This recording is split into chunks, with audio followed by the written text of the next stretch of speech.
कलयुग है साहब, यहाँ झूठे को स्वीकार किया जाता है और सच्चे का स्वीकार किया जाता है। बुरे वक्त में सबके असली रंग दिखते हैं, बुरे बुरे वक्त में सबके असली रंग दिखते हैं। दिन के उजाले में तो पानी भी चंदा के समान लगता है नहीं?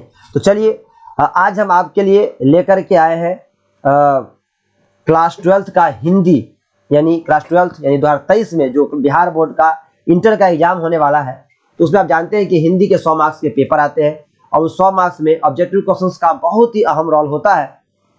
तो आज हम उन्हीं ऑब्जेक्टिव क्वेश्चंस के सीरीज को कंटिन्यू करते हुए, अभी तक हमने 3 पार्ट चैप्टर देख लिया है हमने गद्य यानी काव्य खंड से, जिसको पद्य खंड भी कहते हैं। तो आज हम आपके लिए लेकर के आए पार्ट 4, जिसके शीर्षक है छप्पे, और जिनके जो कवि है वो है नाभा दास जी, और शीर्षक है छप्पे पार्ट 4। याद रखिएगा, हिंदी 100 मार्क्स का पेपर जो आपका होने वाला है 2023 में।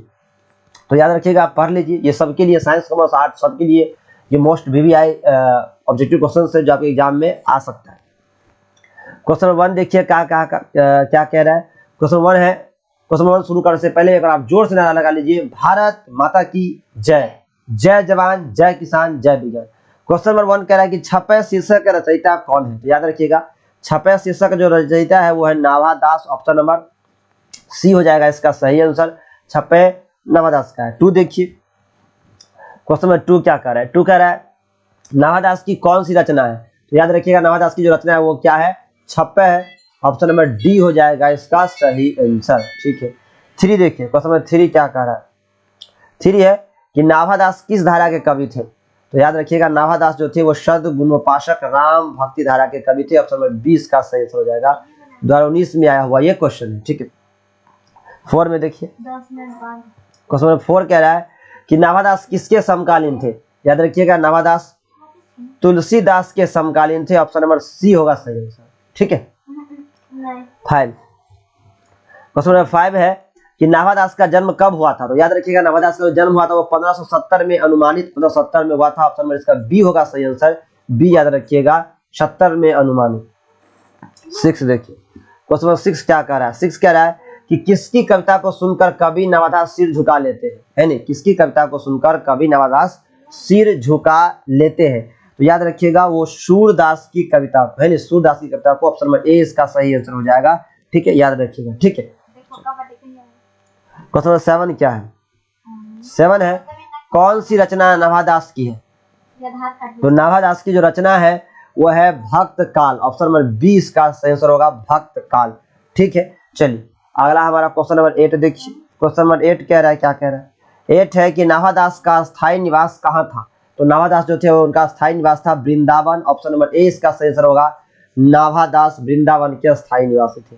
क्वेश्चन नंबर 9 अगर आप देखते हैं तो 9 क्या कर रहा है? देखिए 9 है, संपूर्ण भक्तमाल में किस छंद की व्यंजना है? याद रखिएगा, संपूर्ण भक्तमाल में छप्पे यानी छप्पे छंद की व्यंजना। ऑप्शन नंबर इसका सी सही आंसर हो जाएगा। ठीक है। क्वेश्चन नंबर 10 देखिए।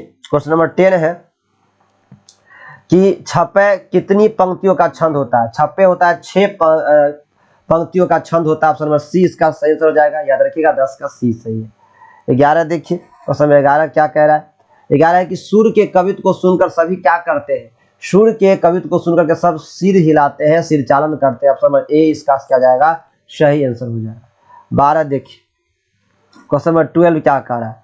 12 है कि सूर्य कवित्व सुनी कौन कवि में कौन सा अलंकार है? तो इसका सही आंसर होगा अनुप्रास। अनुप्रास अलंकार है। ऑप्शन नंबर इसका डी हो जाएगा सही आंसर। 13 देखिए क्या कहता है? 13 कहता है कि कबीर किस में भेद नहीं करते हैं?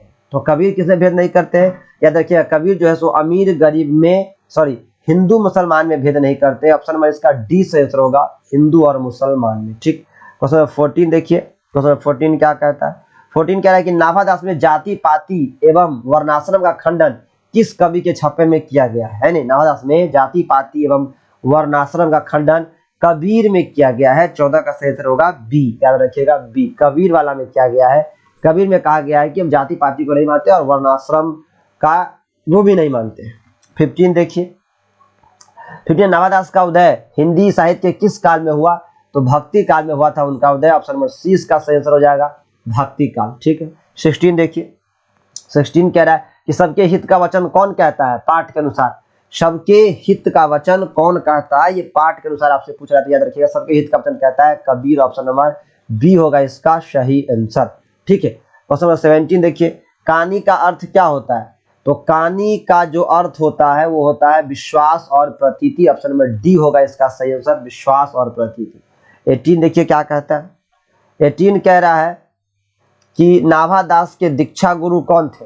ठीक है, स्वामी अग्रदास, तो यही होगा ऑप्शन नंबर ए ही इसका सही आंसर होगा, स्वामी अग्रदास अग्रवाली, ABC ए होगा इसका सही आंसर, स्वामी अग्रदास। 19 देखिए क्या है, क्वेश्चन नंबर 19 कहता है, 19 कहता है कि भक्तमाल के रचयिता कौन है? तो याद रखिएगा भक्तमाल के जो रचयिता है वो नाभादास ही है, ऑप्शन नंबर डी इसका सही आंसर होगा। 2021 में आया हुआ क्वेश्चन है, आ सकता है आपके एग्जाम में, फिर से तो आप पढ़ ले इसे। 20 देखिए, क्वेश्चन नंबर 20 कह रहा है कि भक्त चरित्रों की माला क्या है? भक्त चरित्रों की जो माला है वो है भक्तमाल, है नहीं, ऑप्शन नंबर सी इसका सही आंसर होगा, भक्तमाल। ठीक है, चलिए आगे हमारे पास क्वेश्चन है, क्वेश्चन नंबर 21। ये भी क्वेश्चन देखिए आया हुआ है, क्वेश्चन 21 है कि नाभादास किसके शिष्य थे? तो 21 में आया हुआ क्वेश्चन है। तो नाभादास जो थे स्वामी अग्रदास के थे, जो आपको याद रखना है, स्वामी अग्रदास के, ऑप्शन नंबर सी इसका सही आंसर हो जाएगा, स्वामी अग्रदास। ठीक है, अगला 22 देखिए, क्वेश्चन नंबर 22 क्या कह रहा है? क्वेश्चन नंबर 22 कहता है कि कबीरदास किस शाखा के कवि हैं? तो कबीरदास जो थे वो निर्गुण शाखा के थे, याद रखिएगा निर्गुण, वो निर्गुण शाखा के थे, ऑप्शन नंबर बी इसका सही आंसर हो जाएगा।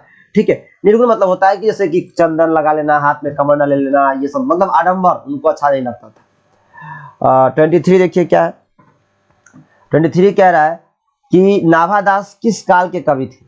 तो नाभादास जैसे वो भक्ति काल के कवि थे, ऑप्शन नंबर ए ही इसका सही आंसर हो जाएगा, भक्ति काल, है ना। ठीक है, भक्ति काल याद रखिएगा। 24 है, क्वेश्चन नंबर 24 क्या कह रहा है, देखिए 24 क्या है कि नाभादास की कविता किन दो कवियों के बारे में है?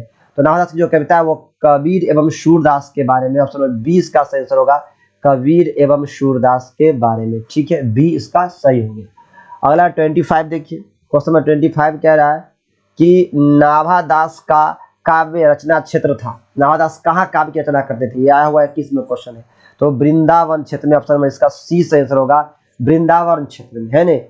26 देखिए क्या कहा है, 26 है नाभादास की राम भक्ति मर्यादा के स्थान पर है। 2021 में आया हुआ क्वेश्चन है, नाभादास की राम भक्ति मर्यादा के स्थान पर क्या है? श्रृंगार का पुट था, है नहीं, माधुर्य भाव का पुट था, तो यही होगा माधुर्य भाव का पुट। 26 का बिल्कुल सी आंसर सही है, 21 में आया हुआ क्वेश्चन याद रख लीजिएगा, ऑप्शन सी सही आंसर होगा, माधुर्य भाव का क्या था? पुट था, माधुर्य भाव का पुट था। 27 देखिए क्या कह रहा है, 27 में क्वेश्चन क्या कह रहा है कि नाभादास जी किस धारा के संत थे? 2021 में आया हुआ ये भी क्वेश्चन है, नाभादास जी किस धारा के संत थे? तो नाभादास जो थे वो शैव दर्शन, बौद्ध दर्शन, जैन दर्शन, वैष्णव दर्शन, यानी वैष्णव दर्शन था उनका, ये आपको याद रखना है, वैष्णव दर्शन का था, ऑप्शन में इसका सी सही आंसर हो जाएगा, वैष्णव दर्शन के थे नाभादास, है ने। अगला है 28 देखिए, ये 28 क्वेश्चन देखिए क्या है, 28 कह रहा है कि बीजा के रचयिता कौन है? तो बीजा के रचयिता थे कबीरदास, बहुत ही फेमस है, 2021 में आया हुआ क्वेश्चन है, कॉम्पिटेटिव एग्जाम्स में भी क्वेश्चन आता है, याद कर ले आप, इंपॉर्टेंट क्वेश्चन है। बीजा के रचयिता है तुलसीदास। तो ये थे आज के इस चैप्टर के 28 ऑब्जेक्टिव क्वेश्चंस, जो आपके एग्जाम के लिए मोस्ट प्रीवियस क्वेश्चन है।